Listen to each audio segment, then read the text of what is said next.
Bonjour, comment ça va? J'ai enfin le temps et l'énergie d'enregistrer cette vidéo qu'un abonné m'a demandé. Une vidéo sur la chanson de Dassin, Les Champs-Élysées. Je vérifiais son nom. J'ai mes notes ici avec les paroles de la chanson. Donc si je regarde vers le bas, c'est pour voir ce que j'ai noté. On va apprendre un peu de prononciation, de la grammaire et on va aussi voir un peu de vocabulaire. Alors, donc pour commencer, les Champs-Élysées. Les Champs-Élysées, ça c'est déjà intéressant. Si tu fais attention, on a ce qu'on appelle ici la liaison en français. C'est-à-dire que champs et Élysée, normalement des champs, le S est muet, on ne le prononce pas.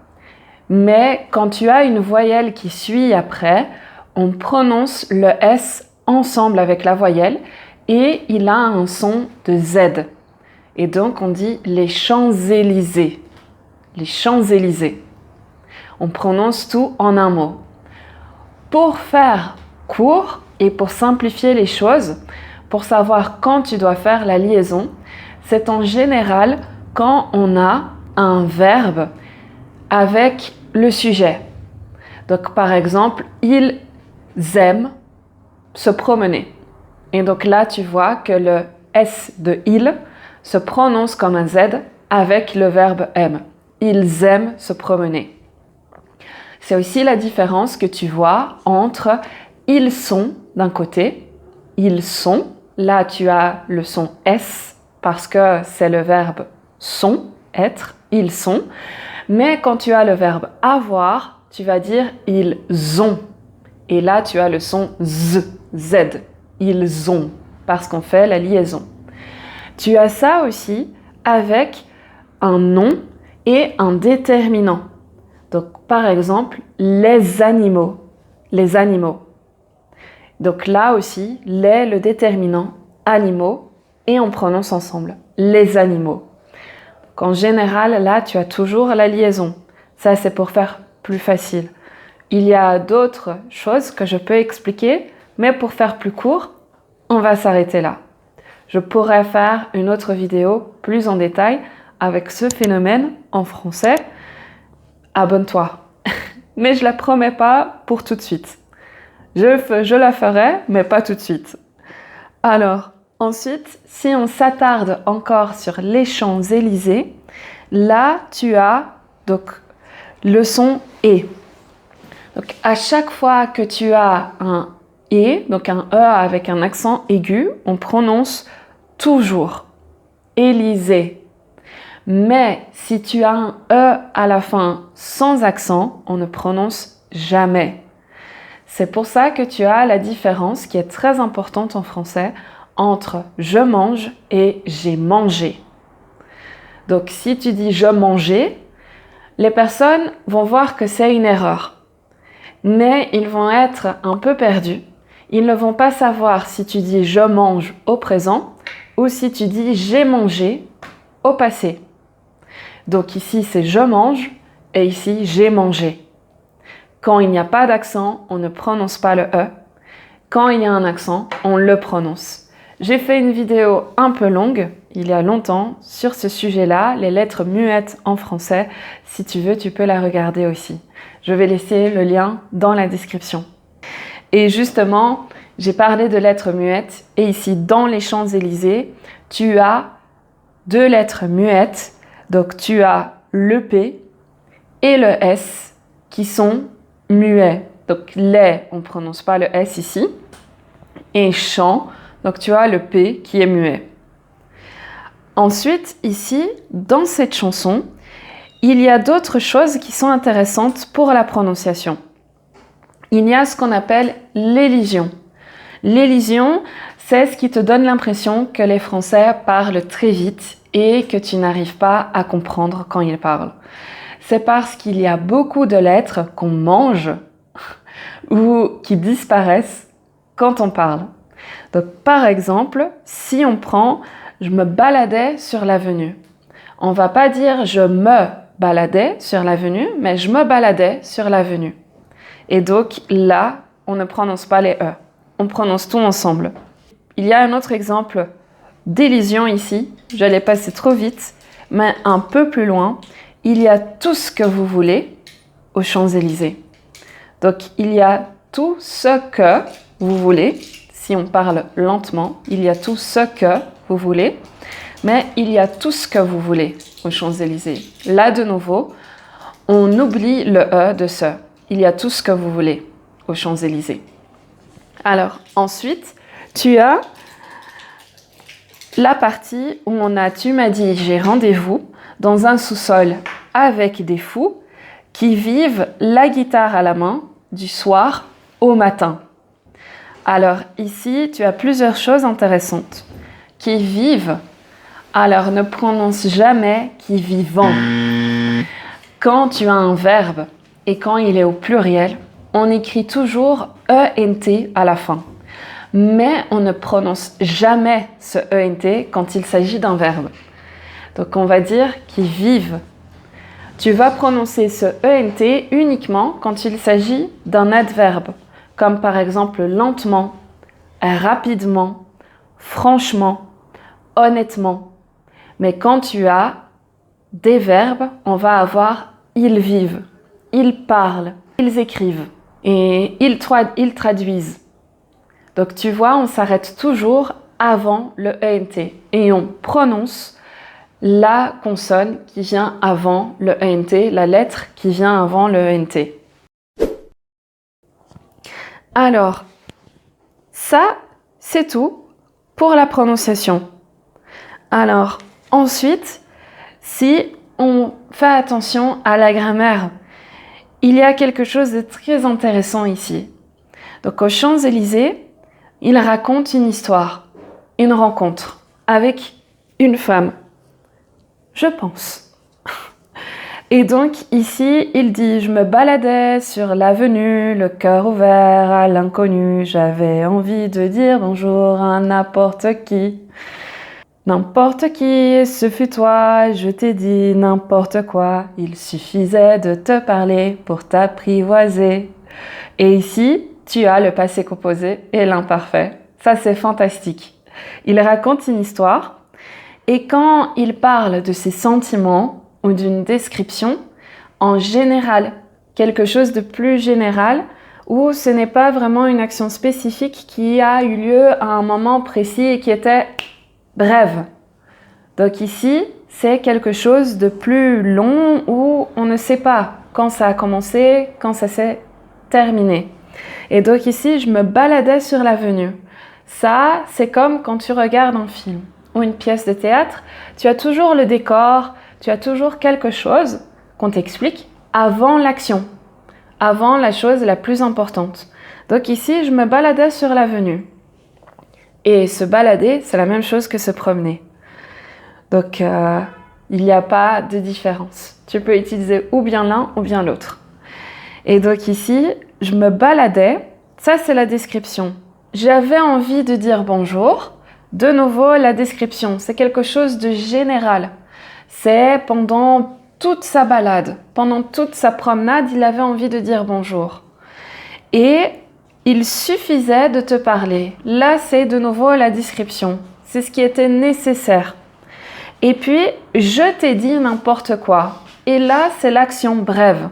C'est l'action courte qui est arrivée une seule fois, à ce moment précis, à un moment spécifique, qui n'a pas duré. C'était juste comme un claquement de doigts ou comme une photo. Tu as la caméra pour l'imparfait et pour le passé composé, c'est juste un clic, une photo. Et donc, je t'ai dit n'importe quoi. Et tu as la même chose ensuite, un peu plus loin, tu m'as dit j'ai rendez-vous. De nouveau, elle a dit à ce moment-là, à ce moment précis, j'ai rendez-vous. Alors, je t'ai accompagné, on a chanté et on a dansé. Et donc, ici, je t'ai accompagné. Donc, c'est à ce moment-là, il a décidé de l'accompagner. On a chanté, on a dansé ce soir-là, pas tous les jours. Parce que l'imparfait, si on dit on chantait, on dansait, ça c'est quand tu as une répétition, quelque chose de général où il y a une durée indéfinie. On ne sait pas quand ça a commencé, quand ça a terminé. Par exemple, quand j'étais petite, je dansais et je chantais souvent. Parce que là, quand j'étais petite, c'est de quel âge à quel âge? C'est très large. Et je chantais et je dansais souvent une répétition. Mais ici, on a chanté, on a dansé ce soir-là. Donc c'est un moment spécifique, un moment précis. Alors, ensuite, on a aussi, du point de vue de la grammaire, il y a tout ce que vous voulez aux Champs-Élysées. Ça, c'est ce qu'on appelle la mise en relief en grammaire. Alors, ça, c'est la théorie. Pour faciliter les choses et pour que ça soit plus facile pour l'utiliser, pour le comprendre, en général, si tu regardes sur Internet, on va te dire que c'est comme what ou alors parfois that en anglais. Mais la traduction, il faut prendre avec des pincettes. C'est à prendre avec des pincettes, c'est-à-dire qu'il faut faire attention. Parfois ça marche, parfois ça ne marche pas.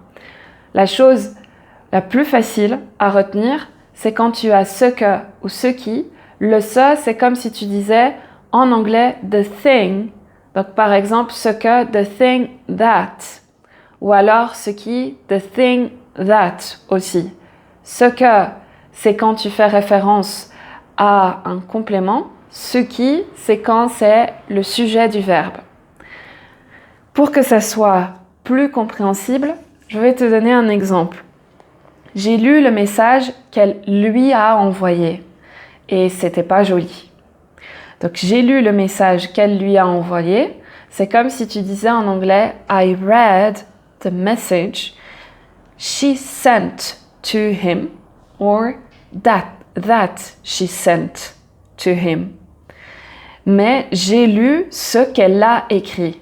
Donc j'ai lu ce qu'elle a écrit. Donc de nouveau ici, I read what she wrote, mais c'est plus dans le sens I read the thing she wrote. Mais tu peux pas dire the thing avec la phrase précédente. Donc j'ai lu le message qu'elle lui a envoyé. Tu peux pas dire I read the message, the thing that she sent to him. Ça n'a pas de sens. Mais j'ai lu ce qu'elle a écrit. I read the thing that she wrote.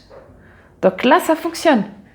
Tu vois? Donc ce que tu peux toujours mettre dans ta tête pour faciliter les choses, que c'est comme the thing that.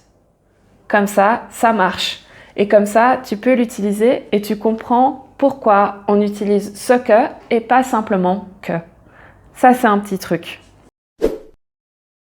Mais maintenant, pour terminer cette vidéo, on va s'attarder sur la prononciation. Non, pas sur la prononciation, je dis une bêtise. On a déjà fait ça. Sur le vocabulaire.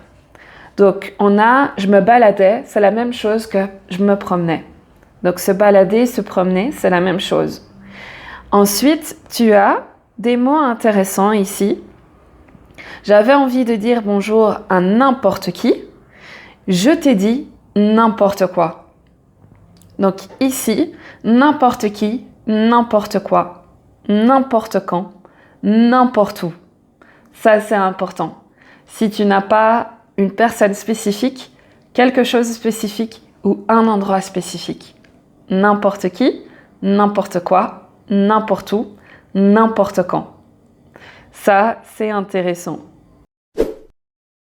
Peut-être, je vois ici à la fin de la chanson, il y a un mot très intéressant en français, les oiseaux.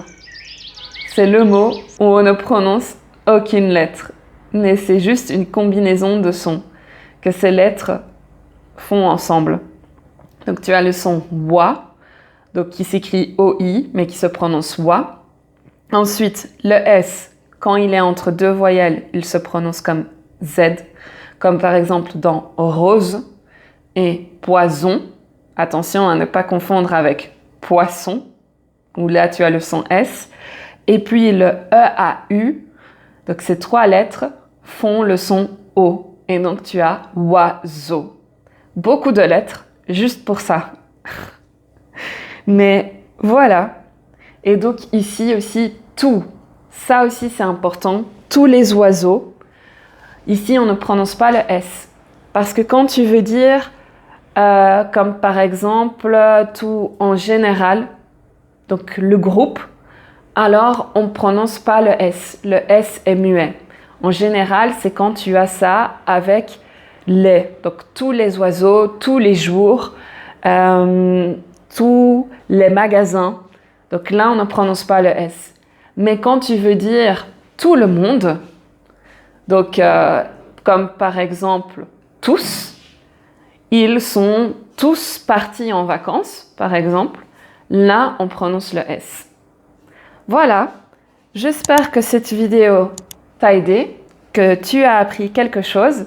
Si c'est le cas, laisse un j'aime sur cette vidéo, abonne-toi pour apprendre plus de français avec moi et dis-moi dans les commentaires s'il y a une autre chanson que tu aimerais que j'analyse pour toi. À la prochaine, ciao!